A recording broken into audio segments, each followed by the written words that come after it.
Welcome to shape sir classes.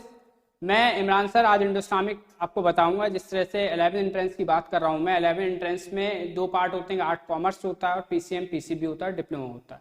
इसमें Indo Islamic आती है आपकी 20 मार्क्स की, जो बहुत इंपॉर्टेंट एक तरह से टॉपिक्स होते हैं इसके, और बहुत ही स्कोरिंग सब्जेक्ट होता है इंडो इस्लामिक, और बहुत बड़ा वास्ट सिलेबस भी होता है। तो मोस्टली स्टूडेंट्स इसमें कंफ्यूज होते हैं कि किस तरह से इसमें हम तैयारी करें, सर क्या क्या सिलेबस है, और लास्ट टाइम तक इवन कंफ्यूज रहते हैं। तो मैं इमरान सर आज आपके सारे डाउट्स क्लियर करूंगा, और इंडो इस्लामिक का जो सिलेबस होता है वो आज हम ब्रीफली उसको डिस्क्राइब करेंगे, क्योंकि आज हमारा फर्स्ट लेक्चर है।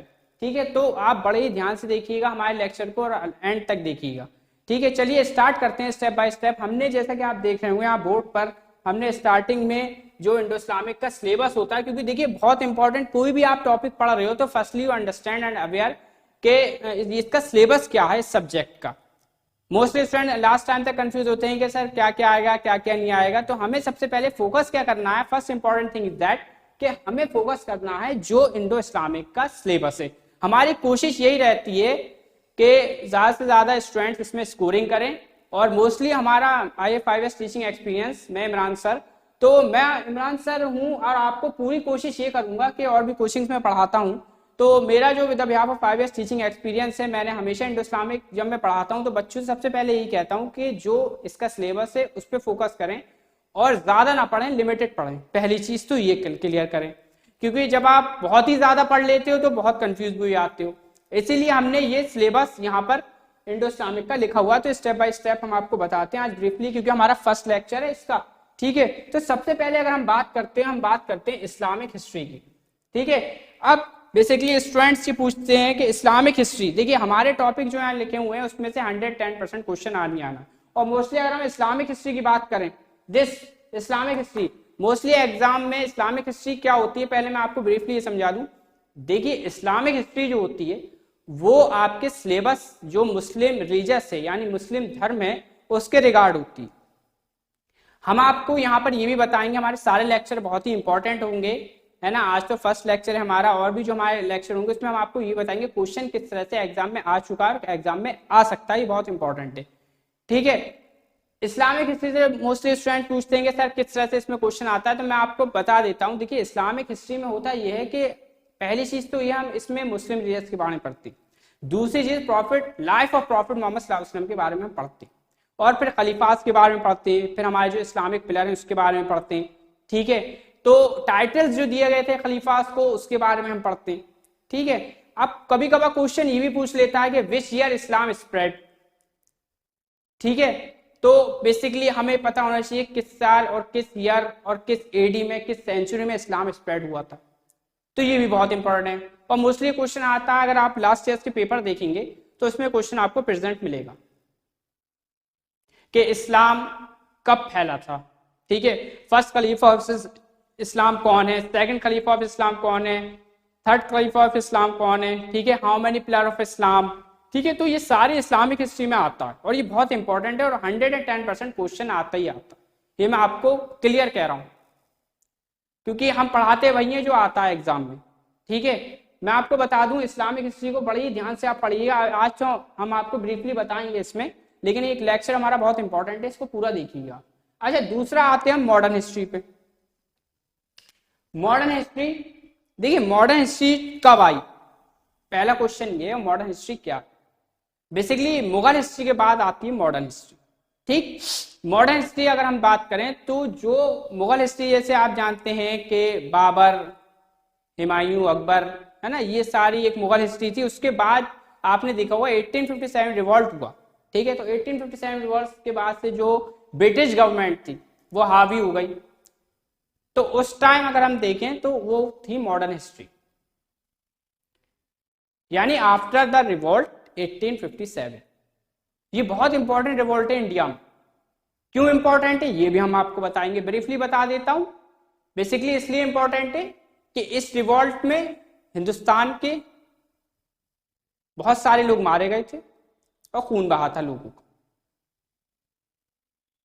इस रिवॉल्ट में जो अंग्रेज थे और हिंदुस्तान के लोग थे, क्योंकि अंग्रेज तो बाहर से आए थे और ब्रिटिश गवर्नमेंट थी उस टाइम, उन्होंने एक तरह से कैप्चर कर लिया था इंडिया को, हुकूमत वही कर रहे थे। आप जानते होंगे, जैसे कि मैं आपको एक पॉइंट बता दूं, 1600 में 1600 में ईस्ट इंडिया कंपनी आई थी, आप लोगों ने नाम सुना हुआ है ना। तो इनकी स्टार्टिंग हो गई थी हल्के हल्के, और उसके बाद और कंपनीज आई, फिर ब्रिटिश गवर्नमेंट के लोग आने लगे, फिर एक तरह से हावी हुआ। ठीक है, तो उसके बाद हमारी आती है एंशिएंट हिस्ट्री। ठीक है, एंशिएंट हिस्ट्री क्या है? एंशिएंट हिस्ट्री में जो आप देख सकते हैं कि बुद्धिस्ट खलीफा जो थे उसमें पुराने लोग हुआ करते थे, उससे और भी पहले की अगर हम बात करें। और उसके बाद देखिए मुगल हिस्ट्री में आपको बताऊं, इससे क्वेश्चन आता है एग्जाम पॉइंट ऑफ व्यू से, बहुत इंपॉर्टेंट है। बेसिकली मुगल हिस्ट्री में आप जानते हैं शाहजहां ताजमहल बनवाया था, ठीक है, उसने आप जानते हैं अपनी बेगम के लिए। मुगल हिस्ट्री में अकबर की बात आती है, अकबर से 110% क्वेश्चन आती है, चाहे वो आर्ट्स का आप पेपर ले लें और चाहे पीसीएम पीसीबी का ले लें, क्योंकि इंडो इस्लामिक दोनों ही में आती है।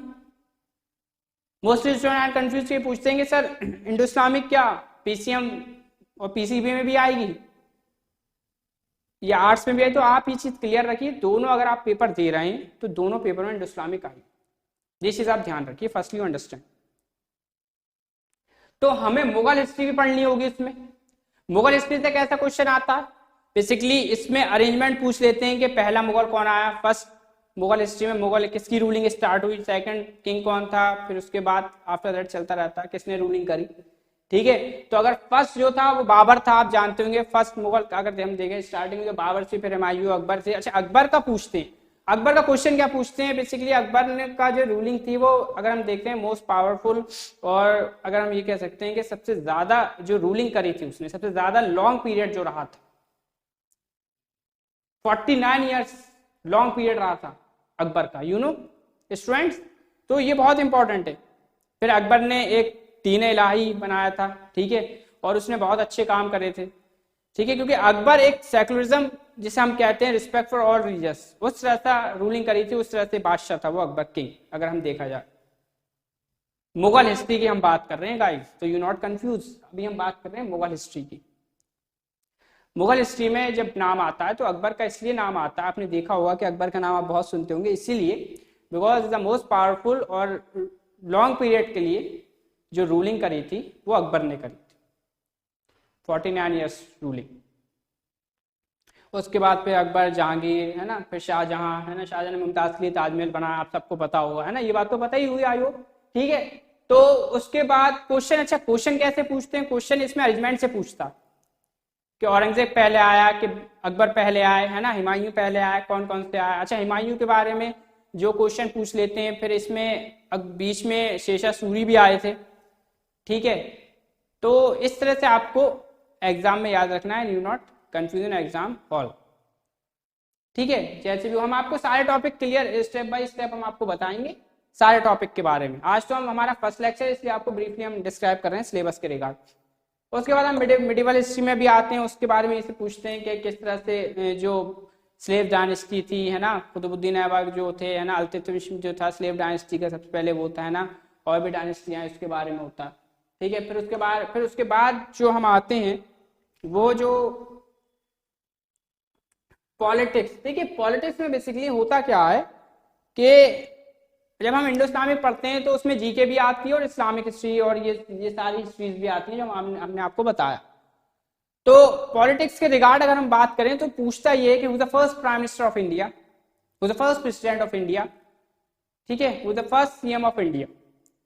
तो बेसिकली यहां से क्वेश्चन आता है, एज कितनी होनी चाहिए प्राइम मिनिस्टर की, ठीक है। फिर पॉलिटिक्स की हम बात करें तो फिर लोकसभा एंड राज्यसभा, ठीक है। आप जानते हैं कि हमारे देश की जो राजनीति है, पॉलिटिक्स मतलब क्या है? राजनीति।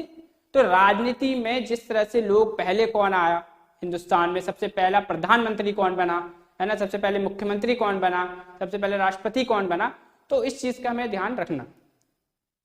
फिर उसमें जो मैंने आपको एक चीज और लिखवाई होगी, ठीक है, उसमें एक ये भी है, एक यहाँ पे हमारा एक पॉइंट रह गया था 11 लॉज समझ लिए, और आर्टिकल, क्योंकि ये मैं आपसे इसलिए जिक्र कर रहा हूं लॉज और आर्टिकल, क्या ये लोकसभा राज्यसभा जो हाउस होते हैं गवर्नमेंट में, कोई सी भी गवर्नमेंट होती है, तो वहां से ये पास होते हैं लॉज। ठीक है, तो ये चीज ध्यान रखिए, यू अंडरस्टैंड वेरी वेल। ठीक है, you not confuse in exam hall. ठीक है, बेसिकली वहीं से पास होते हैं। कभी कभी पूछ लिया जाता है कि लॉज जो बनते हैं वो कहाँ से पास होते हैं, तो होता ये है कि पहले लोकसभा राज्यसभा में होते हैं, फिर उससे president of India finally sign करता है, तब वो आर्टिकल बनता है।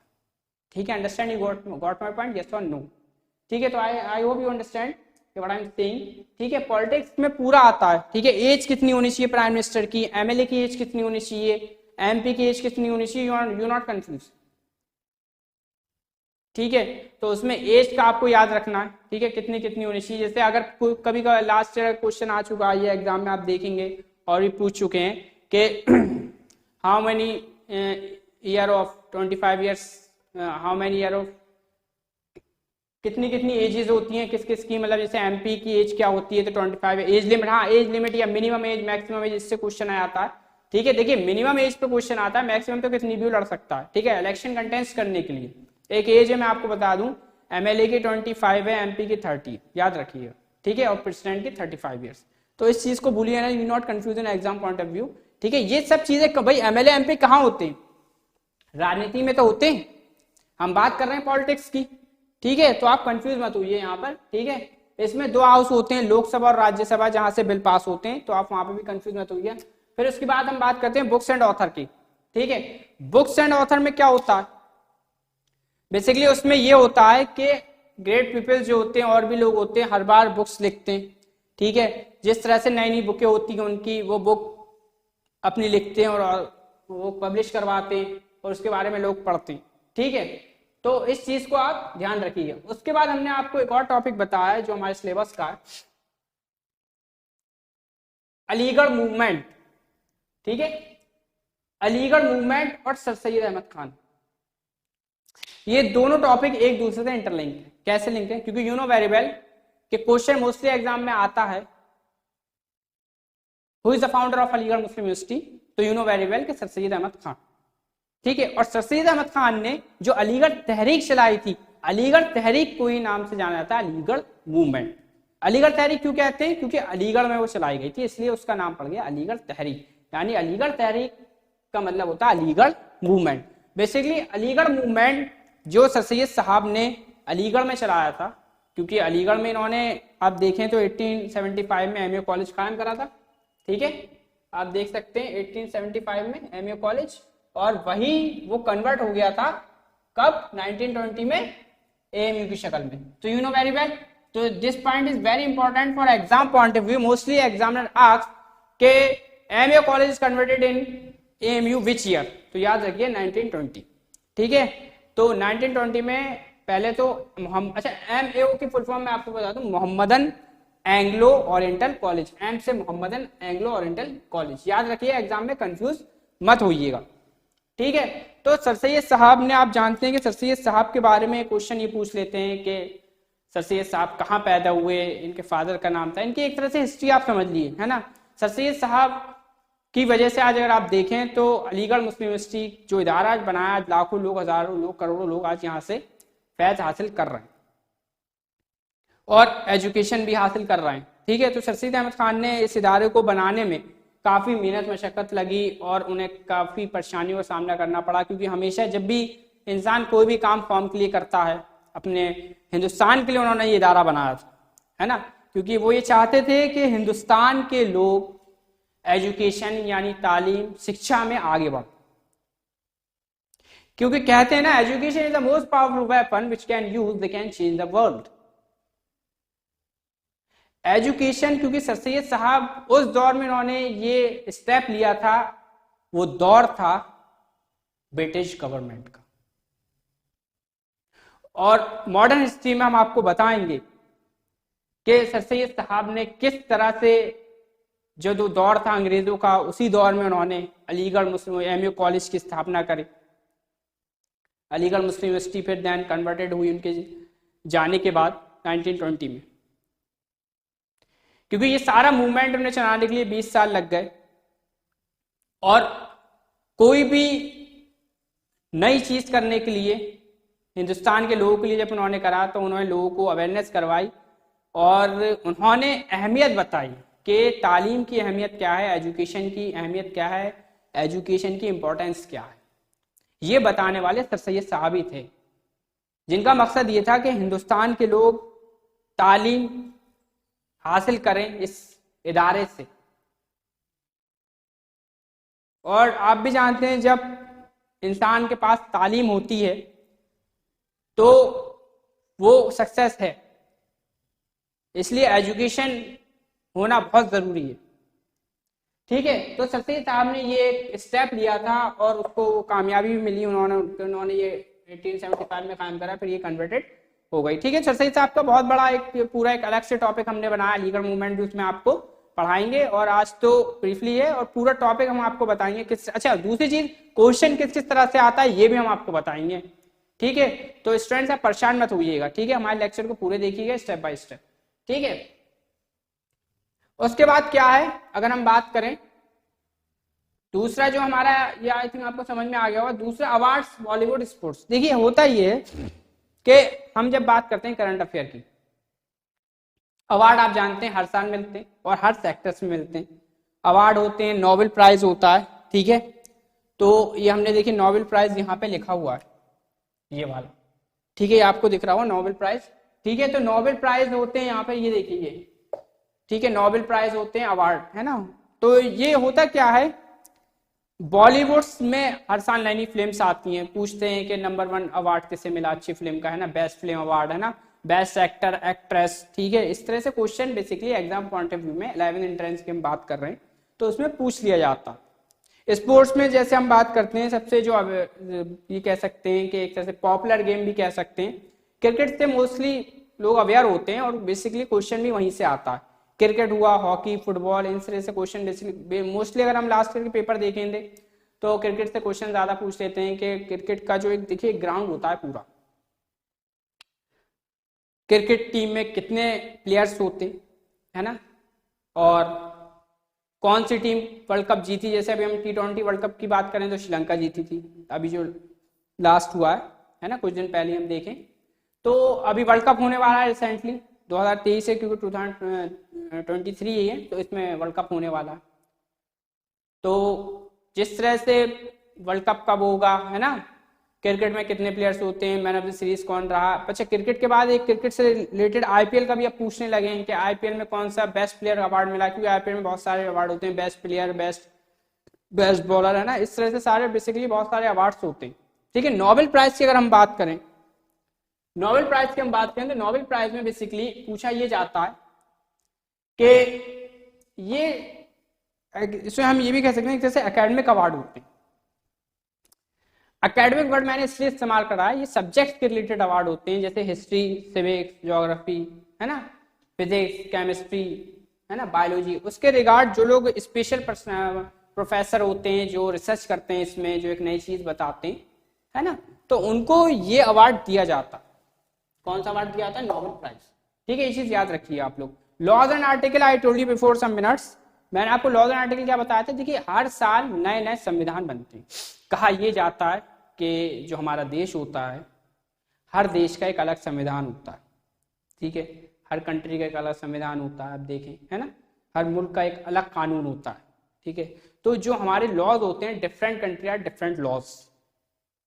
ठीक है, और इंडिया में एक अलग लॉ है और हर साल उसमें लॉज पढ़ते रहते हैं, बनते रहते हैं, जैसा कि आप देखते हैं, क्योंकि laws is very important role play in a country.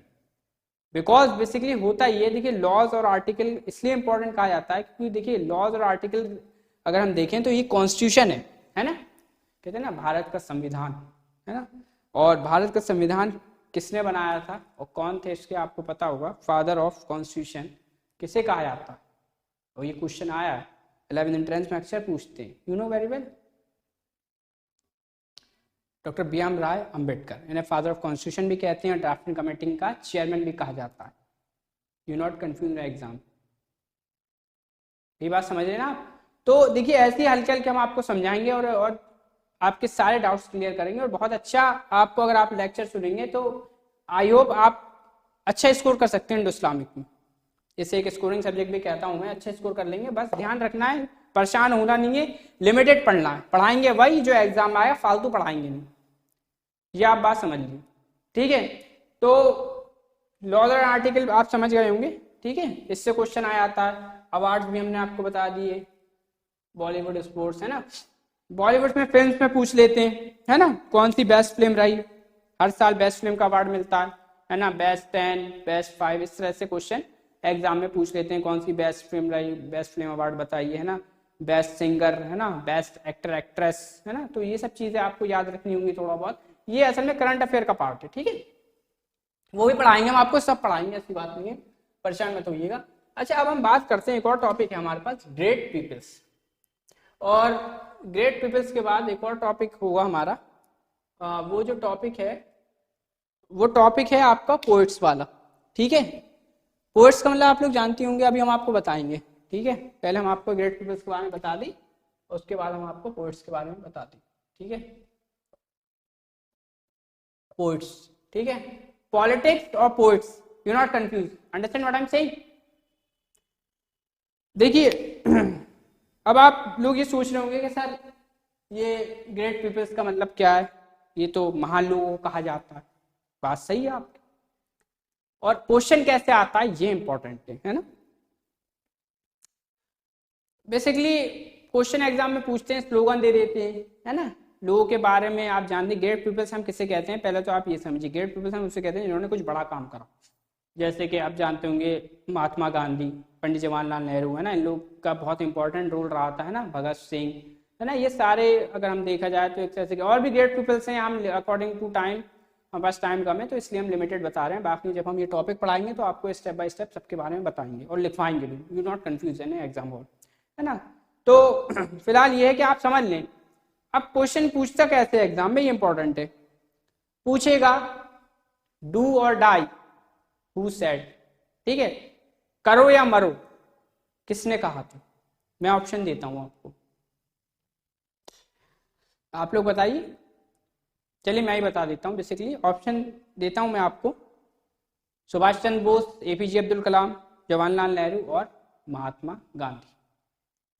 तो इसका राइट आंसर होगा महात्मा गांधी, क्योंकि ये उन्होंने तब कहा था, और ग्रेट पीपल भी कहा जाता है उन्हें, जब हिंदुस्तान आज़ादी के लिए एक तरह से अंग्रेज़ों का गुलाम हो गया था उस टाइम। तो हिंदुस्तान के लोग ये चाहते थे कि भाई आज़ादी मिले, और गांधी जी का कहना था कि हमें फ्रीडम मिलनी चाहिए। उन्होंने अवेयरनेस करवाई कि what is the importance of freedom, क्योंकि हिंदुस्तान के लोगों के पास एजुकेशन कम थी। तो गांधी जी ने लोगों को बताया कि आप लोग फ्रीडम लिए, क्योंकि फ्रीडम इसलिए लिए क्योंकि मकसद ये था उनका, गांधी जी का, और हिंदुस्तान के लोगों पे अंग्रेज बहुत जुल्म कर रहे थे, अत्याचार कर रहे थे, है ना। उनके लिए लिमिटेड गवर्नमेंट सीट्स रखते थे, बहुत सारी चीज़ें थी जिसमें वो डिस्क्रिमिनेट करते थे इंडियंस पीपल्स को, ठीक है। उन्होंने हमेशा से इंडियंस पीपल्स को कम समझा, है ना। क्योंकि गांधी जी जब 1915 में आए, ये भी क्वेश्चन पूछ लेते हैं कि गांधी जी कब इंडिया में आए, तो याद रखिए 1915, 1915, याद रखिए, भूलिए मत, क्वेश्चन इंपॉर्टेंट है एग्जाम पॉइंट ऑफ व्यू, ठीक।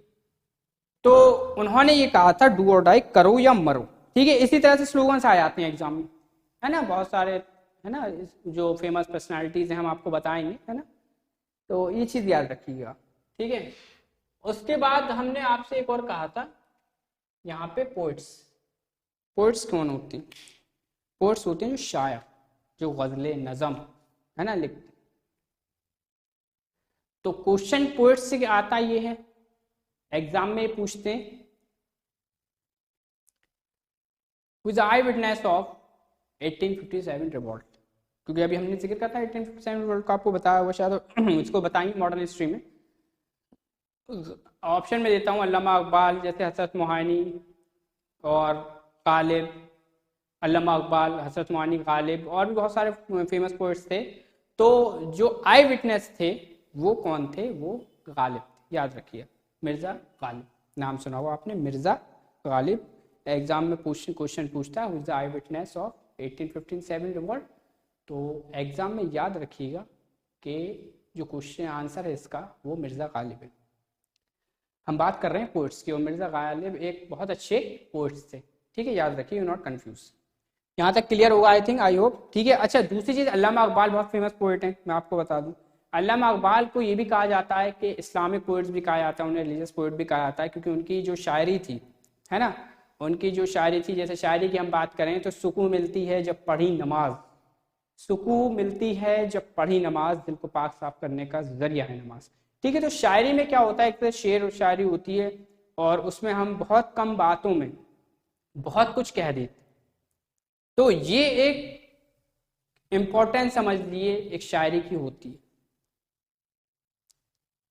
तभी लोग शायरी करते हैं। और इसका एक तरह से अगर हम देखें बेनिफिट यही होता है कि हम बहुत कम बात में बहुत कुछ बयान करते थे, है ना। यानी कि ये जो शेर मैंने पढ़ा इसका मतलब ये था कि कुछ भी कर लिया आप, है ना, कितने भी पैसे कमा लिए, है ना, कितनी भी शोहरत हासिल कर लिए, कितनी भी दौलत हासिल कर लिए, ठीक है, कितने भी बड़े आप इंसान हो जाएं, कुछ भी हो जाएं, लेकिन एक चीज़ होती है सुकून, वो कब मिलेगा, वो आएगा नमाजी से, है ना। सुकून मिलती है जब पढ़ी नमाज, दिल को पाक साफ करने का जरिया है। और दिल पाक मारा होना चाहिए, अच्छा होना चाहिए, दिल साफ सुथरा होना चाहिए, किसी के लिए बुरा नहीं होना चाहिए, किसी के लिए बुरा नहीं सोचना चाहिए, है ना, अच्छी बातें करनी चाहिए, किसी को गलत नहीं सोचना चाहिए, है ना। तो दिल को पाक साफ करने का जरिया है नमाज। ठीक है, तो ये चीज़, ये एक शेर मैंने बोला क्योंकि हम बात कर रहे हैं पोइट्स की, तो शेर व शायरी इसी को कहते हैं, बाकी और भी हम आपको बताते रहेंगे, ये चीज़ याद रखिएगा। ठीक है, तो इस्लामिक पोइट्स पूछ लेता है एग्जाम में, हुई इस्लामिक पोइट कौन है, तो याद रखिएगा इस्लामिक पोइट जो है वो अल्लामा इकबाल है। इनका एक इनकी अगर हम कहें, एक इनका मरसिया जो इन्होंने मरसिया लिखते थे ये, तो एक इनकी जो मसनवी है बहुत फेमस है, खुदा सुखन, तो खुदी का सर है नेहा, ठीक है, याद रखिए, खुदी का सर है नेहा ला इलाहा इल्लल्लाह, ये याद रखिए। और ये किसकी लिखी थी, अल्लामा इकबाल ने लिखी थी। तो you not confuse in exam hall, इसलिए इन्हें कहा गया ये एक इस्लामिक पोइट थे। ठीक है, तो आई होप ये देखिए पूरा सिलेबस मैंने आपको बता दिया, तो ये पूरा सिलेबस है इस्लामिक हिस्ट्री का, और भी हम आपको कवर कर देंगे। ठीक है, बट इतने टॉपिक जो हैं ये सफिशिएंट है आपके लिए, जो मैंने आपको बता दिए हैं। ठीक है, इसमें हम सबसे पहले अगर हम बात करें तो इस्लामिक हिस्ट्री, ठीक है, उसके बाद modern history, ancient history, Mughal history, medieval history, politics, ठीक है, books and author, Aligarh movement, sir Syed Khan, है ना, Bollywood, laws and article, great peoples, है ना, नोबेल प्राइज पोइट्स। तो ये सारे टॉपिक बहुत इंपॉर्टेंट है और आपको ये सारे टॉपिक पढ़ने और हम आपको पढ़ाएंगे, तो इसको आराम से स्टेप बाय स्टेप हम पढ़ेंगे तो आपके समझ में आ जाएगा। ठीक है, और परेशान होने की जरूरत नहीं है, और इसमें आप अच्छे स्कोर कर सकते। ठीक है, आप लोग कंफ्यूज मत होइए एग्जाम में, इतना पढ़ लिया तो आपके लिए सफिशिएंट है, ये समझ लिया, क्योंकि हम पढ़ाते वही हैं जो एग्जाम में आता है। ठीक है, ये हमारा फर्स्ट लेक्चर है, तो इसको आप देखिए बड़े ध्यान से। ठीक है, तब तक के लिए थैंक यू।